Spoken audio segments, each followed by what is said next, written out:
Tempat suci Hindu adalah suatu tempat maupun bangunan yang dikeramatkan oleh umat Hindu atau tempat persembahyangan bagi umat Hindu untuk memuja Brahman beserta aspek-aspeknya.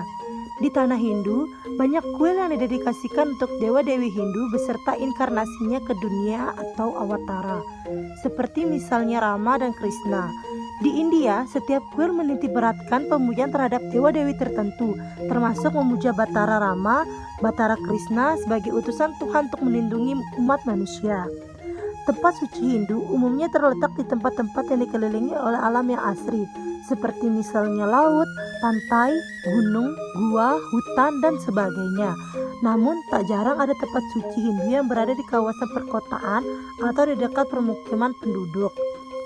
Bangunan suci Hindu umumnya menyerupai replika sebuah gunung, karena menurut filsafat Hindu, gunung melambangkan alam semesta dengan ketiga bagiannya. Selain itu, gunung merupakan kediaman para dewa, seperti misalnya Gunung Kailasa yang dipercayai sebagai kediaman Dewa Siwa.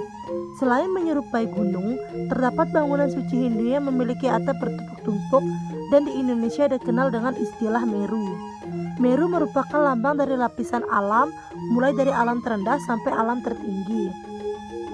Arsitektur bangunan suci Hindu tidak lepas dari aturan-aturan yang termuat dalam kitab suci.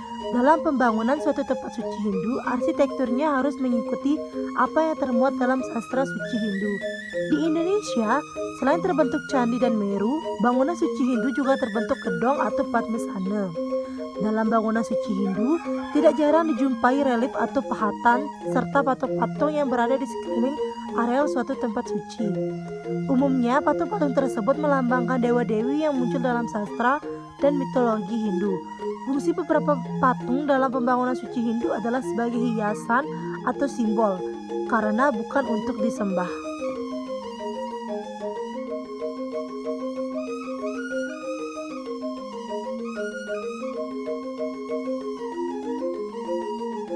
Arah suci agama Hindu disebut Dewata Nawasanga.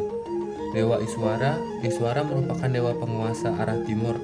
Dewa ini memiliki senjata yang dinamakan Bajra dan memiliki tunggangan gajah putih. Dewa Maheswara adalah dewa yang berkedudukan di Tenggara dengan simbol warna merah muda, memiliki senjata dupa dan urip 8. Dewa Brahma memiliki kekuasaan di selatan. Ia disimbolkan dengan warna merah dan dipercayai memiliki senjata gada dan tunggangan angsa. Dewa Rudra, ia merupakan dewa yang berkedudukan di arah barat daya dan disimbolkan dengan warna jingga. Dewa Rudra memiliki senjata bernama Moksala dengan tunggangan seekor kerbau putih. Dewa Mahadewa, dewa ini berkedudukan di arah barat dengan simbol warna kuning. Mahadewa memiliki senjata naga pasa dengan tunggangannya seekor naga. Dewa Sangkara adalah dewa yang berkedudukan di arah barat laut dengan simbol warna hijau. Ia dipercaya memiliki senjata bernama Angkus dengan tunggangannya seekor singa. Dewa Sambu ini merupakan penguasa arah timur laut. Ia memiliki senjata Trisula dengan kendaraan yang bernama Wilmana. Dewa Siwa adalah penguasa di arah tengah dan memiliki senjata bernama Padma. Tunggangannya bernama Lembu, Nandini, dan Sakti Dewa Siwa. Dewa Wisnu, ini berkedudukan di arah utara dan memiliki senjata cakra Sudransana.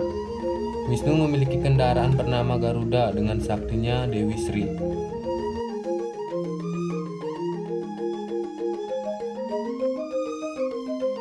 Kuil, kata serapan bahasa Indonesia dari bahasa Dam kuil, adalah struktur yang digunakan untuk aktivitas keagamaan atau spiritual seperti berdoa dan pengorbanan.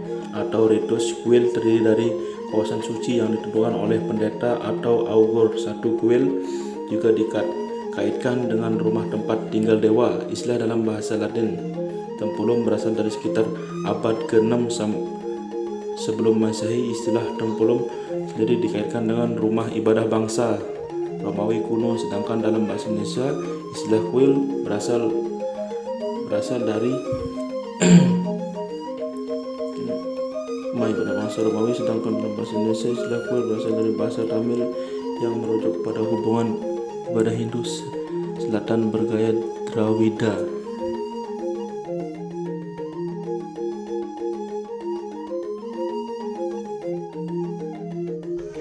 Pura adalah istilah untuk tempat ibadah agama Hindu di Indonesia.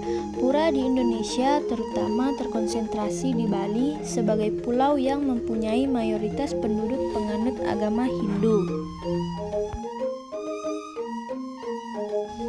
Banyak jenis dan karakter pura.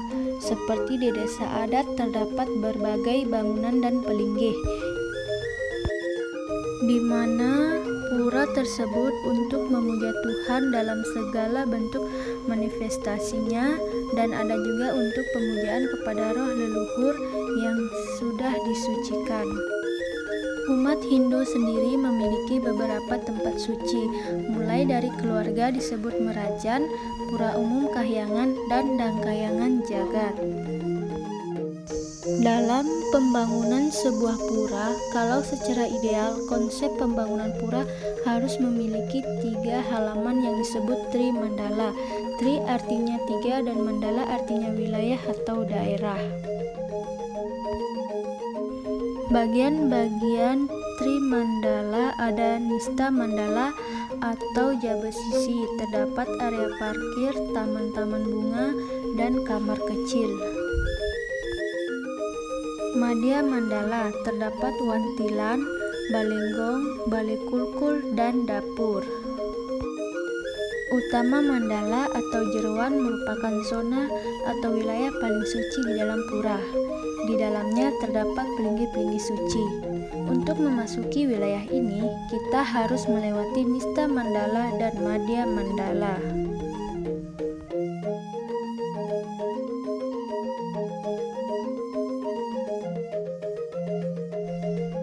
Pembangunan candi dibuat berdasarkan beberapa ketentuan yang terdapat dalam suatu kitab Vastu Sastra atau Slipa Sastra yang dikerjakan oleh silpi, yaitu seniman yang membuat candi.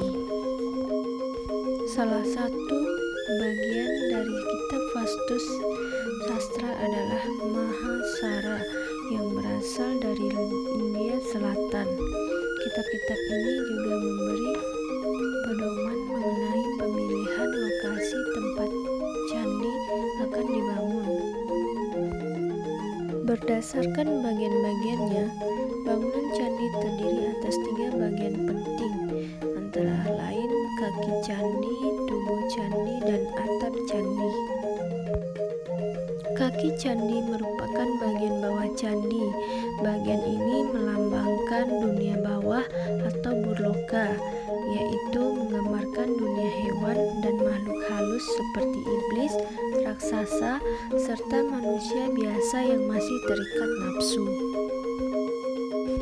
Tubuh candi adalah bagian tengah candi yang berbentuk kubus yang dianggap sebagai dunia buah loka, yaitu menggambarkan tempat manusia suci yang berupaya mencapai pencerahan dan kesempurnaan batinnya. Atap candi adalah bagian atas candi yang menjadi simbol dunia atas atau swahloka, yaitu menggambarkan ranah surgawi, tempat para dewa dan jiwa yang telah mencapai kesempurnaan bersemayam.